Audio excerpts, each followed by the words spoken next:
नमस्कार साथियों, आप सभी का स्वागत है हमारे YouTube चैनल में।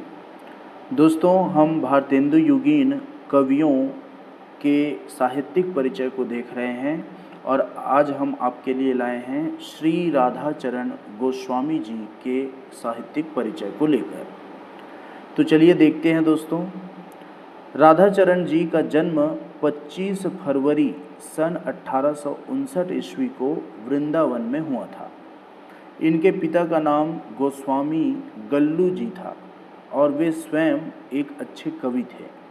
भारतेंदु हरिश्चंद्र ने हरिश्चंद्र मैगजीन तथा हरिश्चंद्र चंद्रिका नाम की पत्रिकाओं का प्रकाशन किया था और राधाचरण गोस्वामी जी हरिश्चंद्र मैगजीन पढ़ा करते थे। इस पत्रिका के माध्यम से उनमें हिंदी के प्रति प्रेम बढ़ा और हिंदी के प्रचार के लिए इन्होंने कवि कुल कौमुदा नाम से एक संस्था की स्थापना की। तत्कालीन अंग्रेजी शासन द्वारा जन भाषा हिंदी के विकास को रोकने का षड्यंत्र रचा जा रहा था और अंग्रेजी भाषा को आगे बढ़ाया जाने का प्रयास किया जा रहा था। तो राधाचरण जी ने ऐसे समय में शिक्षा कमीशन के सामने हिंदी के पक्ष में 21,000 लोगों के हस्ताक्षर युक्त आवेदन प्रस्तुत किए। अन्य लेखकों के समान गोस्वामी जी ने भारतेंदु नामक पत्र निकाला तथा इसके माध्यम से हिंदी साहित्य की उन्होंने सेवा की। राधाचरण जी ने गद्य पद्य के लगभग 36 ग्रंथों की रचना की है और ब्रज भाषा से राधाचरण जी को अत्यंत प्रेम था।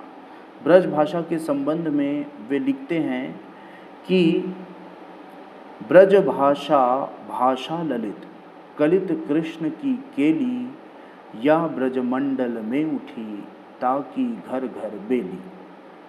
तो ब्रज भाषा से उनका प्रेम यहाँ पे जाहिर होता है।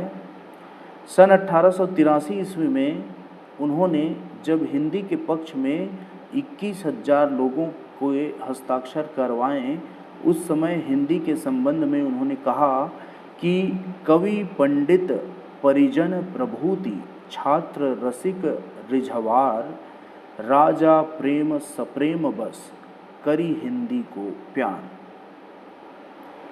उसी तरह वे कहते हैं कि हिंदी हिंदुस्तान की भाषा विशद विशाल जन्म लेत सवसो कहे मांग माँ दादा बाल।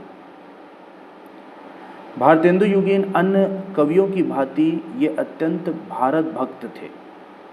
उन्होंने अपनी रचनाओं में तत्कालीन अत्याचारी शासन की कटु आलोचना की, देश की दुर्दशा का अंकन किया तथा स्वदेश की प्रशंसा की है।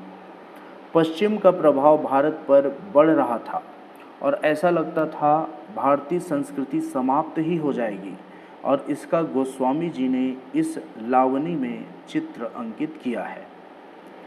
उन्होंने लिखा है कि मैं हाय हाय दे ध्याय पुकारी कोई, मैं हाय हाय दे ध्याय पुकारी कोई, भारत की डूबी नाव उबारो कोई।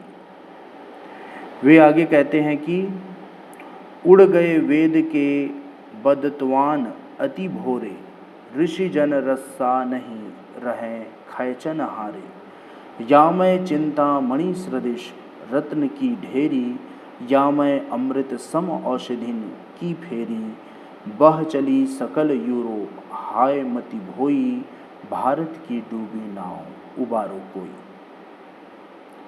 राधाचरण गोस्वामी जी की काव्य रचनाओं में राजभक्ति तथा देशभक्ति दोनों पाई जाती है, लेकिन तत्कालीन शासन की खुलकर आलोचना करने की प्रवृत्ति इनकी रचनाओं में बढ़ती हुई दिखाई देती है।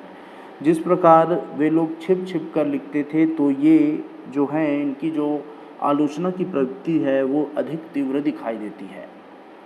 भारत के स्वर्णिम अतीत का चित्रण कर उन्होंने लोगों में नव चेतना फैलाने का प्रयास किया। उनकी काव्य रचनाएं इस प्रकार हैं: नव भक्तमाल, दामिनी दूतिका, शिशिर सुषमा, इश्क चमन, यह जो है इसमें प्रेम संबंधी दोहे हैं। उसी प्रकार भ्रमर गीत जो बहुत ही प्रसिद्ध है। उसी तरह निपट नादान 12 मासी, प्रेम बगीची, पद, भारत संगीत ये भी पद में है, विधवा विलाप ये दोहे में है, भूभार हरणार्थ प्रार्थना यह इसमें 42 छप्पे छन है, ठीक है। उसी तरह श्री गोपिका गीतम संस्कृत में इसकी रचना की गई है। पातित स्रोत, रेलवे स्रोत, यमलोक की यात्रा ये सभी जो 3 रचनाएं हैं ये परिहास रूपी रचनाएं इन्होंने लिखी है। तो इस तरह से दोस्तों हमने राधाचरण गोस्वामी जी की साहित्यिक परिचय को देख लिया। अब हम आगे देखेंगे राधा कृष्ण दास जी के परिचय को।